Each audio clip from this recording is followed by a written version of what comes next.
Presencia Universitaria, la entrevista. Un punto de encuentro para el análisis y la reflexión. Son las 7 de la mañana ya con 35 minutos. Vamos a conversar y nos da mucho gusto saludar en este espacio a la doctora Karina Acevedo Whitehouse. Ella es docente académica e investigadora de la Universidad Autónoma de Querétaro y vamos a generar reflexión. Me parece importante lo que ha sucedido después de la pandemia, después de la aplicación de las vacunas que se realizaron pues, en una estrategia para paliar el avance de la pandemia. Doctora, ¿cómo se encuentra? Muy buenos días. Hola, gracias Marco. por venir de nueva cuenta a este espacio de Presencia Universitaria. Hola, muchas gracias. Y me parece que es importante conocer su punto de vista en torno a los efectos adversos. Hoy, a 2 años de distancia, 3 años de distancia ya de la pandemia, cuando ha sido declarada como fin la emergencia ocasionada por el COVID-19, y me parece que hay desde la silla muchas cosas de las que se pueden hablar en torno a ello, doctor. Claro, sí, hay mucho que decir, Marco.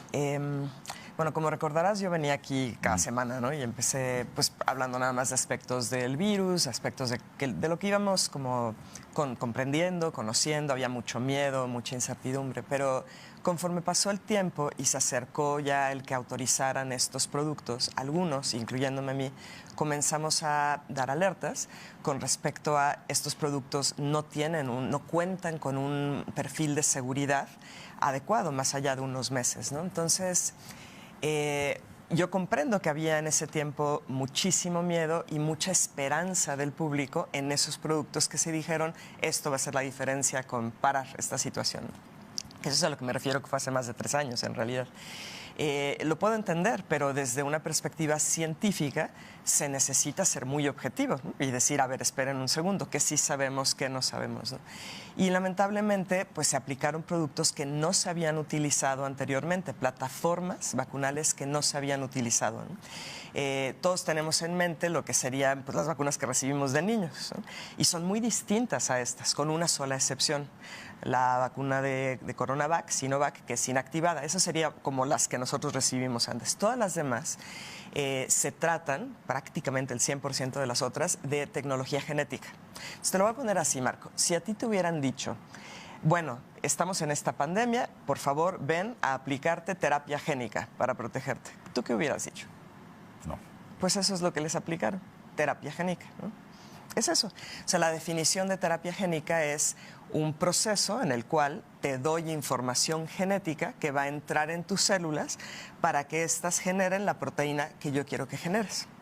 Normalmente esa proteína es, por ejemplo, para corregir un defecto que tiene una persona. Imagínate un defecto genético, sus células no producen tal proteína, yo te la doy y pues ya está, ¿no? Pero esa es terapia génica. Puede ser a nivel de DNA, puede ser a nivel de RNA, ¿no? Que es lo que fue la de Pfizer, la de Moderna, y las de AstraZeneca, Janssen, CanSino fueron terapia génica de ADN. ¿Cómo? Pues a través de un virus. Se modifica un virus, que es un adenovirus, y ese es el que trae la información, entra en la célula y entonces tu célula la produce, ¿no? Esa proteína. En otras palabras, esta tecnología convierte a las células en las que entra el producto en fábricas de producción de esa proteína, ¿no? Entonces esa fue la lógica, pero obviamente no usaron esa palabra porque la gente hubiera dicho, espérame tantito, yo no estoy seguro que quiero que me pongas terapia génica, ¿no? Las palabras son importantes, Marco, muy importantes, el aceptar las cosas como son y también decir, bueno, de esta tecnología contamos con poca información del efecto que puede ocasionar. Eso hubiera sido honesto, ¿no? Y no se dijo. Más bien se manejó, son seguras y efectivas, ¿no? Eso fue lo que la gente repetía y repetía. Y si alguien decía, oye, no podemos saber si esto va a ser seguro, entonces eres una antivacuna. Y aquí estamos en un foro universitario, Marco Alfredo, estamos en un lugar donde me esperaría yo que se pueda dialogar, ¿no? Y yo les agradezco este espacio porque necesitamos esto, nos debemos como universidad a los universitarios y al público en general, en términos de decir, ahora ya se aplicaron productos que finalmente reconocen a nivel oficial que son dañinos. Pero me encantaría que quedara claro el por qué son dañinos, ¿no? Y Sí, porque el que me parece que eso es la esencial, parte ¿no? medular de la reflexión, ¿no, doctora? Exacto. O sea, no es porque te pusieron algo y eso ya hace que sea malo. No, hay una razón, ¿no? Y también que al público le quede claro que uno, sí se sabía de esto. No podíamos saber, se sabía. Tan se sabía que hay publicaciones que datan incluso antes de toda esta situación de COVID. ¿Cómo puede haber publicaciones antes? Porque esta tecnología, en particular la que es basada en vectores adenovirales, como AstraZeneca, como Janssen, como CanSino, ya se había empezado a proponer para utilizarlo justamente para hacer terapia génica, ¿no? Y entonces se sabía que las proteínas que rodean a los adenovirus, en particular al adenovirus 5, es el que más ha estudiado, que sería como Janssen, pero hay otras que también sería muy parecido, esas proteínas interactúan con nuestras plaquetas. O sea, las plaquetas es lo que hace que dejes de sangrar, ¿no? Tú te cortas, empieza a haber sangrado y después de un ratito se coagula, ¿no? ¿Por qué? Porque hay toda una cascada de eventos que involucran plaquetas. Las plaquetas se van juntando y entonces dejas de sangrar. Genial. Pero eso, que es un proceso normal, controlado, no es bueno que ocurra como una cascada de eventos cuando no tienes una cortada, ¿no? Y eso, proteínas de ese virus interactúan con las plaquetas y llevan a ese proceso que se conoce como trombocitopenia trombótica, que quiere decir, te baja el número de plaquetas circulantes y formas coágulos. Claro, te baja el número porque los tienes todos ahí formando esos coágulos. ¿Cuál es el problema de esto, Marco y Alfredo? Pues que al final esos coágulos pueden formarse en cualquier parte del cuerpo, pueden desprenderse, viajar por los vasos sanguíneos y tapar pues a donde llega, en cualquier capilar, en riñones, en corazón, en coronarias, en cerebro, en piernas, ¿no? Eso se sabía. Tan se sabía que en octubre del 2020... Andrea Greinacher, que había trabajado con los vectores adenovirales tratando de hacer vacunas antes, ¿no? Antes de la pandemia, dijo en una publicación en The Lancet, dijo, cuidado, tenemos que tener cuidado con estas. No se habían siquiera empezado a usar, fue octubre del 2020. ¿Por qué? Porque tienen el riesgo de trombocitopenia trombótica y pasó sin pena ni gloria, ¿no? Y el asunto es, aquellos que dijimos, oigan, pues miren esto, ¿no? Antivacunas. ¿Te das cuenta de lo tremendo que es esto? Entonces, ese riesgo de que se ocasionen estos cuadros trombóticos con estos productos de terapia génica basados en vectores adenovirales existe. Y mucha gente lo está teniendo. Entonces, eso es independiente de la proteína Spike, ¿no? que explicaban la semana pasada. Eso es independiente de la proteína Spike, que es la información que metieron en las células de las personas que lo recibieron. Además, está el efecto negativo de la proteína Spike, que hay como 22 efectos negativos reportados ya en la literatura.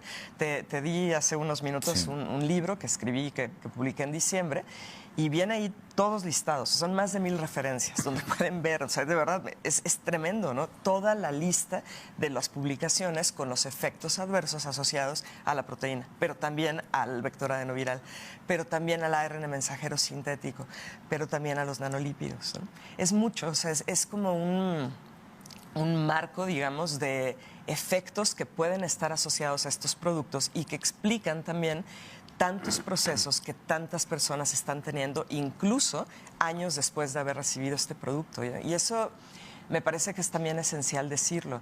Muchas personas se quedan con la idea de, bueno, si yo me inoculé, ¿no? Y en unos días tengo algo, pues sí fue la vacuna, ¿no?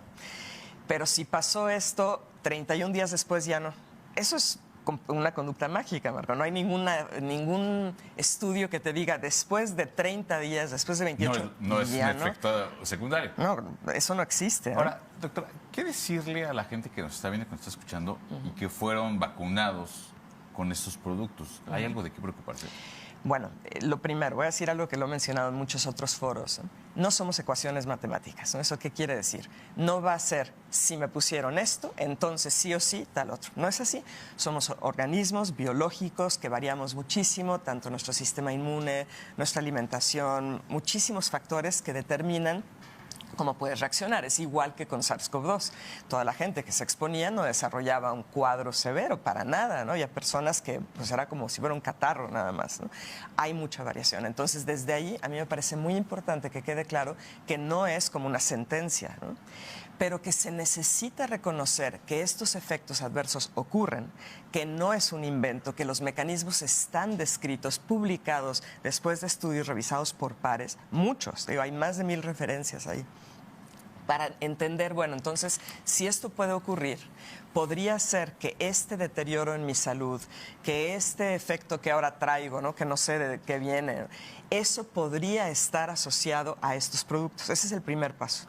Y si se reconoce y se entiende el mecanismo de daño, entonces es posible hacer un tratamiento médico, buscar ayuda para tratar de paliarlo. Pero lo peor que puedes hacer es decir, no pudo ser, estás inventándolo, nada que ver. ¿Sí me explico? Es como, el primer paso es reconocer que puede haber un problema, ¿no?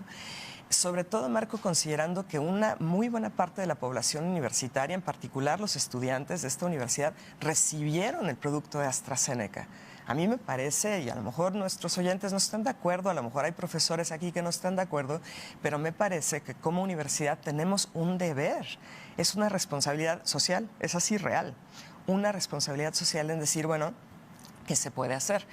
Y quería comentarles, ¿no? Empecé hace unos meses con el anteproyecto, un proyecto de investigación que se llama VEO, VEO, que es Valoración Epidemiológica Observacional, que ya contamos con la Carta de Bioética y junto con una investigadora también de la Facultad de Ciencias Naturales, la doctora Olga Patricia García Obregón, vamos a echar a andar este proyecto en cuanto lo registremos en breve, que es un proyecto a 10 años, donde buscamos ver los efectos que las personas han tenido de manera muy objetiva. Es una valoración epidemiológica, como digo, a largo plazo, para comenzar a ver esto científicamente, ¿no? Poder decir, bueno, reconozcamos que esto ya en publicaciones está, que conocemos el mecanismo y vamos a empezar a ver en la población de Querétaro, la población de México, cuáles son las personas que han tenido estos efectos y a la par tratar de ver qué se puede hacer con los médicos que están trabajando con estos casos. Muchos médicos están trabajando con estos casos, Marco, muchos. Pero ¿cómo saber si hay relación o no hay relación? Que algo que me está surgiendo, alguna enfermedad, algún mal que me está surgiendo, tiene que ver con la vacuna. ¿Cómo hacer esta relación? Claro, siempre es complicado. Lo de causalidad es muy complicado. Hay toda una ciencia de cómo determinar causalidad. Vamos a verlo de dos formas, Alfredo. Uno es a nivel poblacional, cuando tú quieres ver la asociación entre un factor y un efecto. Hay muchos criterios que se conocen como criterios epidemiológicos de Bradford Hill que se necesitan cumplir y entre más cumples, más certeza tienes de esa relación, ¿no?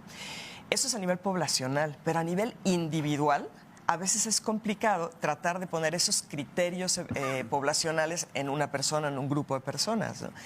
Entonces, ¿qué necesitamos aquí? Lo que ya hay en términos de los mecanismos causales, es decir, toda la biología que hay para entender si este compuesto o estos compuestos entran en una célula, en un órgano o en un organismo, qué es lo que ocurre. Y eso ya se ha descrito muchas publicaciones.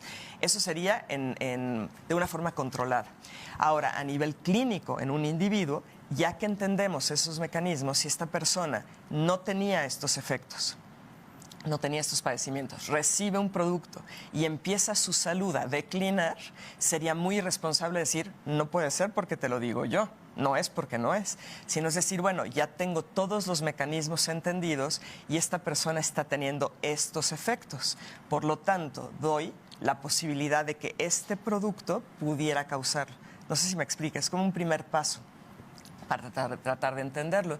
Y yo sé que para muchas personas es complicado de escuchar esto, estoy muy consciente del hecho, porque muchísimas personas se inocularon 1, 2, 3, 4 veces, incluso con productos mixtos, porque también eso se decía, ¿no? Pónganse la que sea, hagan un cóctel, ¿no? Sin haber estudios de qué le pasa a una persona que recibe un cóctel de plataformas diferentes, no había información. Entonces mucha gente no quiere escucharlo y lo puedo entender. Pero desde mi perspectiva, Alfredo, lo primero que necesitas hacer es reconocer, ok, podría haber un daño. Si yo estoy sintiéndome de esta forma, no me sentía así antes y ahora me siento de esta manera, sin importar el tiempo que haya ocurrido, que luego les explico por qué el tiempo ahorita no importa tanto, entonces puedo decir, tal vez traigo un problema y puedo abordarlo. La peor estrategia es decir, no puede ser, ¿no? Yo creo que, si lo digo desde una óptica jurídica, no va a suceder un reconocimiento público de los laboratorios. No. AstraZeneca en parte ya reconoció. Pero no es su totalidad. Sería abrir la puerta de una cascada de juicios. Esta es una reflexión, no es una defensa. claro, claro. Bueno, ya hay una cascada de juicios. O sea, ahorita AstraZeneca está siendo demandada por muchas personas. Se juntaron todos esos juicios, que creo yo que es la mejor forma de hacerlo, más que un individuo. Bueno, tú eres abogado, lo sabes, ¿no? Es en grupo. Y ellos pues ya reconocieron, tuvieron que decir 3 años y medio después, bueno, sí puede haber este efecto asociado a nuestro producto, ¿no? Hace unos 10 días será, Pfizer también dijo, bueno, pedimos una disculpa, estuvo mal que dijéramos que nuestro producto evitaba el contagio cuando no lo evitaba. Son admisiones, Marco, y quizás no es la admisión que quisiéramos, una admisión de decir, bueno, hicimos esto muy mal, ¿no? Pero al menos es un paso, ¿no? Pero a mí me parece, sin ser abogada, que lo mejor que puede ocurrir es que haya conciencia en el público, en el usuario, en quien lo recibió, para entonces poder presionar a la vez, ¿no? Y parte de la situación que estamos teniendo ahorita es que está como en una especie de limbo legal, porque estos productos fueron autorizados por emergencia. Muy pocas de las vacunas genéticas anti-COVID que se usaron ya cuentan con licencia, con aprobación. Son dos cosas distintas que hace años expliqué aquí. La autorización por emergencias, tenemos un problema, entonces vamos a saltarnos algunos pasos para conferir a nivel de gobierno una autorización de que se pueda usar, pero no cuenta con licencia. Eso implica que hay ciertos deslindes legales de responsabilidad, ¿no? Claro. Entonces, es una excluyente de compleja. responsabilidad Claro. que van a alegar en juicio. Claro, claro. Doctora, me platicaba antes de arrancar la entrevista un libro que usted realizó. Me parece interesante, me parece que la audiencia necesita saber dónde conseguirlo. El libro está intitulado Efectos Adversos, una revisión crítica a las vacunas genéticas anti-COVID. A ver si me ayudan ahí en cámara para enfocarlo. ¿Dónde lo puede adquirir la audiencia que está interesada en abundar más sobre la reflexión con la que hemos iniciado esta charla, doctor? Claro. Bueno, ahorita, actualmente, este libro solamente se puede conseguir en línea, ¿no? Está disponible en Amazon. Digo, no me gusta estar haciendo publicidad de... No, pero me parece que es importante, doctora. Claro, está disponible en Amazon. Y la razón por la que lo hice así es porque mi necesidad era sacarlo rápido. Si nosotros nos vamos por el proceso editorial típico, bueno, uno, puede haber censura, puede haber editoriales que digan, no te lo voy a publicar. Y por otro lado, es un proceso tardado. Y me parece a mí que esta información es urgente que las personas, sobre todo aquellos que recibieron estos productos, lo conozcan, ¿no? Entonces, por eso tomé esa decisión. El libro ya está en español y está en inglés. También me eché la traducción, ¿no? Fue todo un tema. No lo vuelvo a hacer, porque fue casi como escribir el libro otra vez. Pero ahí lo pueden conseguir y es un libro en el cual trato de describir de una forma muy puntual, muy detallada, desde cómo se dieron los ensayos clínicos, cuáles son las diferencias entre cómo se dio aquí y otros productos, otras vacunas en el pasado, cuáles son los sistemas de monitoreo, algo de epidemiología, también un capítulo completo de inferencia causal, que es la pregunta de Alfredo, cómo se puede comprender esta inferencia, y luego paso a paso todos los mecanismos ya descritos, todo con bibliografía, hacia el daño que pueden ocasionar. Y la palabra pueden es clave, no tiene que ser para todo mundo. Luego el desglose a nivel también de todas las referencias que hay, de los casos clínicos que se han reportado, que son muchísimos, ¿no? Y luego una reflexión en términos de qué se puede hacer y mirar hacia el futuro. ¿Por qué digo mirar hacia el futuro? Porque al final esta tecnología es muy barata. Y hablo específicamente del ARN mensajero sintético. La palabra sintético es importantísimo, que le quede claro a la gente. No es ARN mensajero como el de nuestra célula, es modificado. Eso hace que sea muy estable, se queda mucho tiempo dentro de la célula. Es una tecnología muy barata y muy rápida de hacer. Incluso en esta universidad ya se está planteando el tener el desarrollo de estos productos, pero el ARN mensajero sintético modificado es en sí mismo muy dañino para la célula. Entonces, si se hacen otros productos vacunales basados en esta tecnología, como está actualmente, es tremendamente dañina, ¿no? Entonces, para mí, el darme cuenta al escribir esto, de que había más de 1000 referencias al respecto, más de 1000 referencias científicas, me parece que era hasta irresponsable no hacerlo, Marco. O sea, nació como de una necesidad de decirle a las personas, esto está ocurriendo. Y depende de nosotros y vamos a permitir que esto siga ocurriendo. Porque esto va más allá de la pandemia COVID, mucho más allá. Es una tecnología que se busca que reemplace a todas las vacunas tradicionales. ¿Por qué? Porque es más barato de hacer. Porque ni siquiera necesitas cultivar un virus. Requieres la secuencia, nada más. La secuencia de un gen. ni siquiera de todo, ¿no? Entonces, bueno, eso fue el motivo. Actualmente, como les digo, pues está únicamente en línea, donde se puede conseguir. Yo ya platiqué con la exrectora al respecto, ella tiene este libro desde hace ya un par de meses, desde enero, y me decía a lo mejor la editorial universitaria estaría interesada, pero ya no se movió más allá de eso, ¿no? Y como digo, mi necesidad más bien era que más personas conocieran al respecto, ¿no? Doctora, se nos termina el tiempo. ¿Le parece que la volvamos a invitar? Por supuesto, para seguir sí. Abundando, porque me parece que, como bien lo señala usted, es importante que la gente conozca. Muy importante, Marco, y si ustedes quieren y hay espacio, podríamos a lo mejor hacer algo como cada cierto tiempo explicando cada uno de los mecanismos. Me parece que sí, doctor. Sí, le agradecemos mucho que haya estado con nosotros. Gracias. Muchas gracias a la doctora Karina Acevedo Whitehouse por estar con nosotros. Vamos a una pausa y regresamos con más información.